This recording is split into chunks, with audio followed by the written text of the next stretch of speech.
Dusta atau fitnah menghancurkan reputasi dan merusak suatu hubungan. Raja Salomo mengingatkan bahwa bibir seorang penghasut mengandung seolah-olah ada api yang menghanguskan.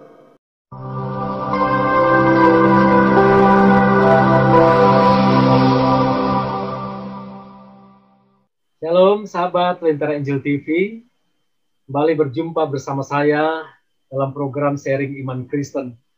Dalam program ini saya sedang membahas tentang penyakit lidah.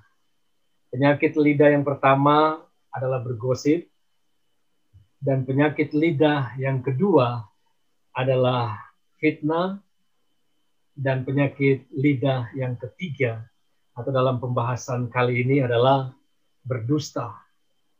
Mari kita baca di dalam Keluaran 20 ayat 16, firman Tuhan demikian, jangan mengucapkan saksi dusta tentang sesamamu.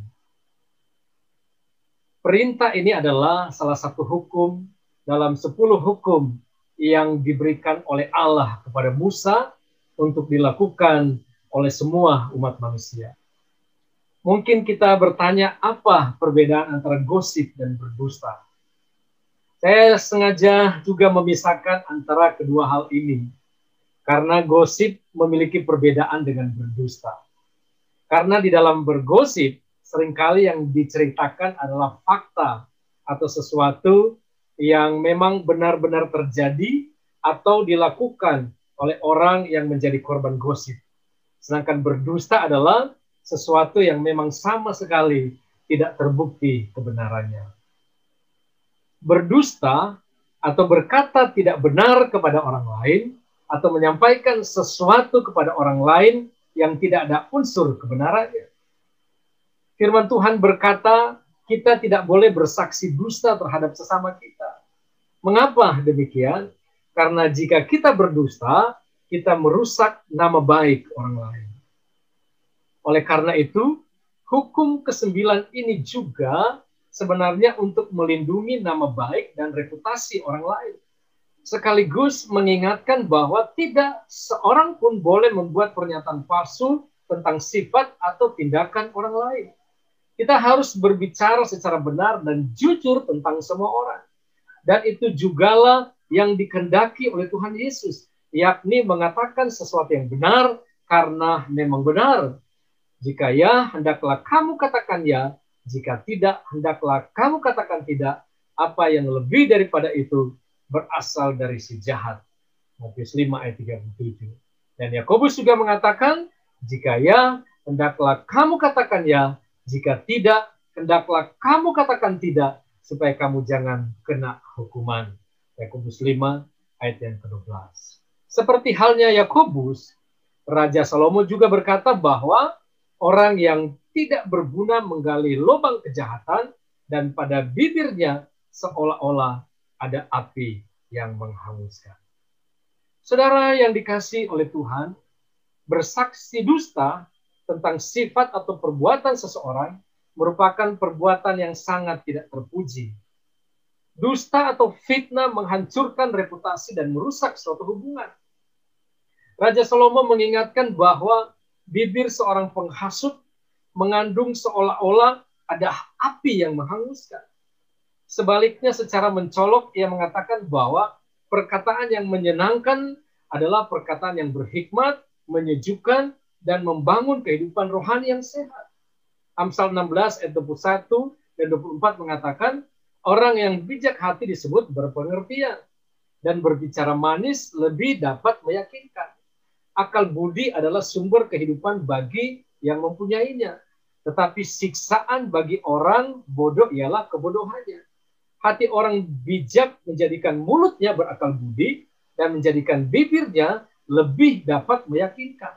Perkataan yang menyenangkan adalah seperti sarang madu, manis bagi hati dan obat bagi tulang-tulang. Saat kita sadar bahwa kita sedang tergoda untuk menjatuhkan reputasi sesama dengan berkata dusta atau berbohong, segeralah berdiam diri, mintalah kepada Allah agar Dia menolong kita dan memberi kita kemampuan untuk bisa berbicara dengan kata-kata yang membangun, bukannya malah menghancurkan.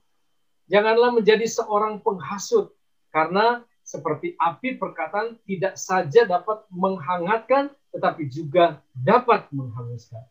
Dan api yang ditimbulkan oleh lidah yang tidak bertanggung jawab dan penuh dengan kepahitan akan menebar luka di dalam hati orang dan bisa menyebabkan keluarga dan persahabatan persekutuan dapat menjadi retak dan orang-orang akan dilukai seumur hidupnya jika tidak segera diselesaikan. Saudara yang dikasihi oleh Tuhan, betapa pentingnya bagi kita untuk memikirkan kembali perkataan kita sebelum diucapkan, supaya kita dapat menghindari bahaya api yang dapat merusak hubungan kita dengan orang lain.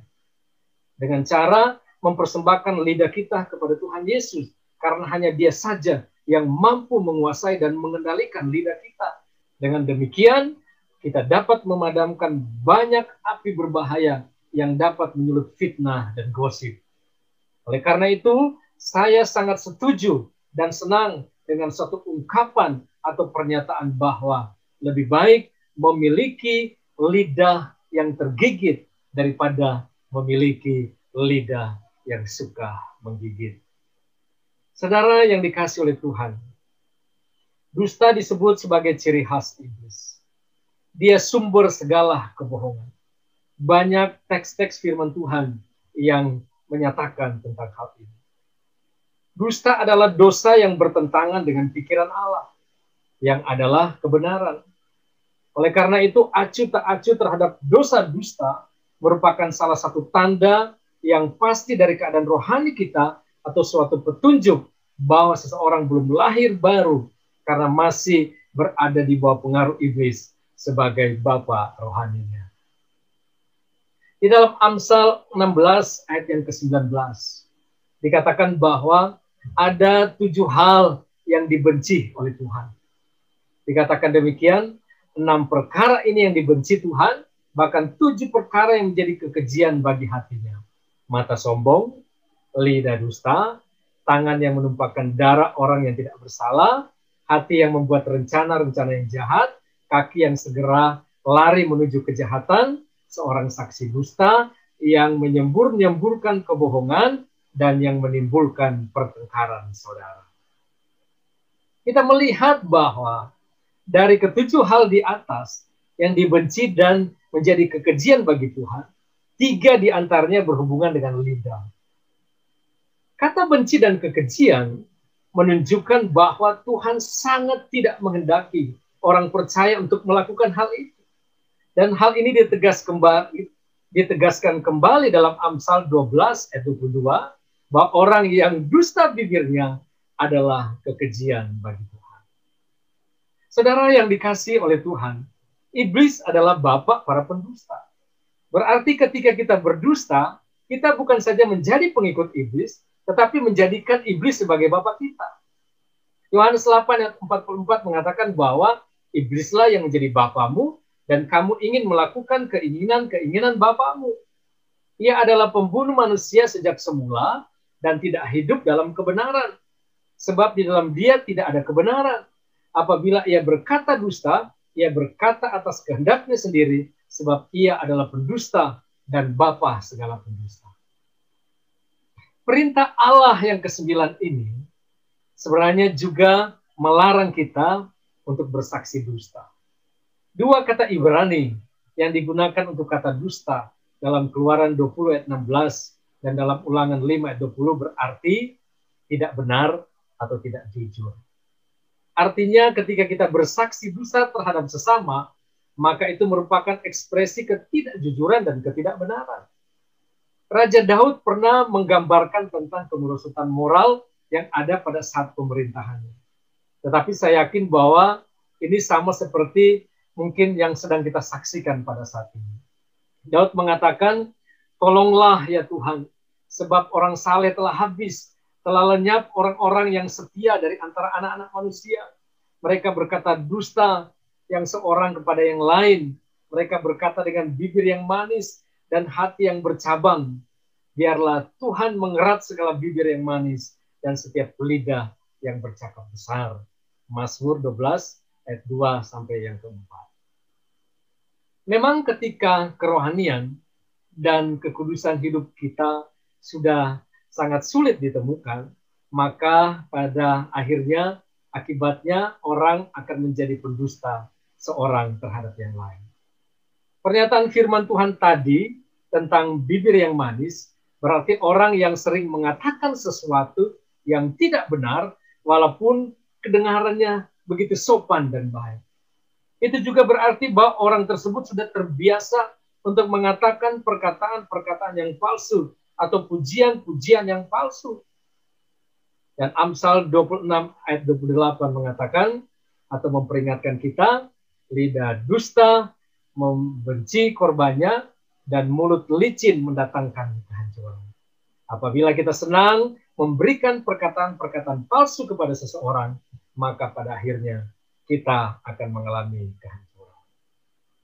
Saya seringkali melihat hal ini, terutama di kalangan muda-mudi. Banyak mereka yang sangat pandai merayu dengan kata-kata manis. Padahal rayuan dan pujian yang seringkali mereka lontarkan tidak benar-benar keluar dari lubuk hatinya yang paling dalam. Ada motivasi yang tidak benar di balik semuanya itu. Biasanya hal ini dilakukan oleh kebanyakan pemuda untuk merayu kekasihnya. Ketika kita diperhadapkan dengan situasi yang mungkin bisa membuat kita melakukan hal ini, maka ingatlah baik-baik bahwa mulut licin mendatangkan kehancuran. Amsal 26 ayat 28, dan orang yang menjilat sesamanya membentangkan jerat di depan kakinya. Amsal 29 ayat yang kelima. Sahabat Lentera Injil TV, itulah penyakit yang ketiga, yaitu berdusta. Kita akan melihat lagi penyakit apa lagi yang disebabkan oleh lidah dalam video saya selanjutnya. Tuhan Yesus memberkati kita semua.